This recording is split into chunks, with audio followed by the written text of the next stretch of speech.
Olá, primeiro ano, tudo bem? Hoje nós vamos começar nosso caderno 4, como sempre, pelas aulas de literatura. E vamos falar hoje sobre a estética romântica, que é um panorama geral sobre o movimento romântico da literatura, tá?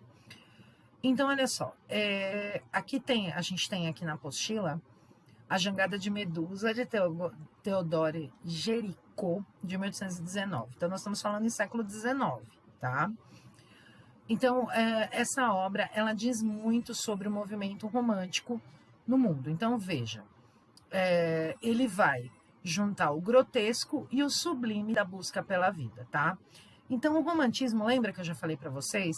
Ele não é uma coisa bonita, linda, maravilhosa. Oh, meu Deus, eu estou apaixonada. Oh, meu Deus, não.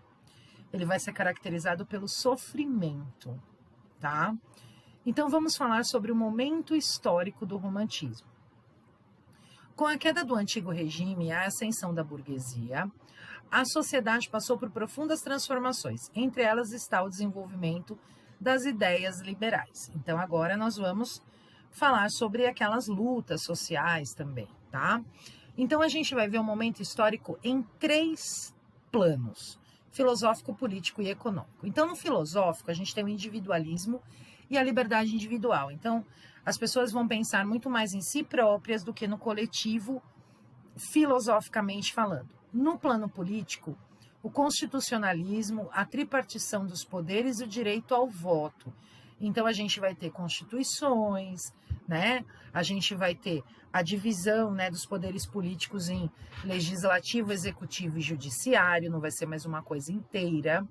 E o direito ao voto que as pessoas conseguiram garantir. Cabe aqui lembrar que a mulher não votava, né, gente? Era só o homem, tá? E no plano econômico a gente vai ter as leis de mercado, a oferta e a procura, né? Aquelas coisas que a gente tem até hoje. Bom, quanto aos valores estéticos do romantismo, a gente tem o individualismo, o nacionalismo e a liberdade. Então vamos ver. O individualismo, o sentimentalismo e o egocentrismo. Então, quer dizer, né? Imagina. As pessoas vão pensar muito mais em si próprias do que nos outros, né? Então, o meu problema é maior do que o dos outros, o meu não sei o que é maior do que o dos outros, o meu. Sempre, tá? O nacionalismo, idealização do herói nacional, cor local, medievalismo e indianismo. Então, vai ser muito valorizado aquilo que é do próprio país da pessoa, tá? Então, assim, por exemplo, quando a gente for estudar José de Alencar, a gente vai ver que ele tem uma fase indianista.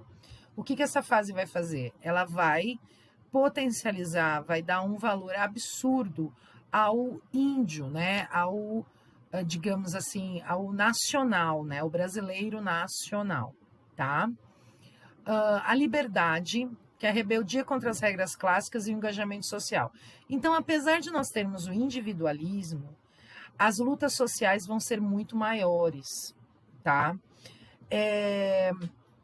Vocês podem verificar isso na literatura universal da época, tá? Internacionalmente falando, né?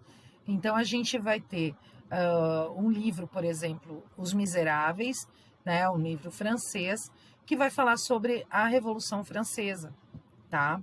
E vai falar sobre essa luta que eles estão... Não a Revolução Francesa que vocês já estudaram, não. Aquela luta, né, para as pessoas poderem defender os direitos sociais que têm. Vale muito a pena vocês fazerem uma pesquisa sobre Os Miseráveis, sobre esse livro, tá? É muito, muito, muito interessante, tá bom? Bom, o fortalecimento dos novos gêneros da prosa. Então, quer dizer, a gente vai ter aqui o surgimento do romance e do conto. Né? Antigamente era só um textinho, né? Até então era só um textinho. Antigamente não, até então.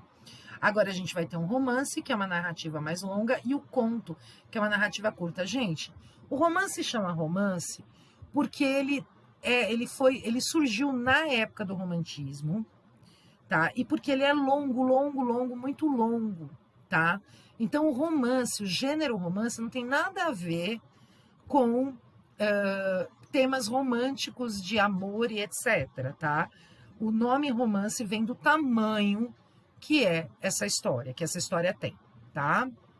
E o conto também, gente, que é uma narrativa mais curta, que a pessoa vai contar alguma coisa, tá? Por isso o nome conto.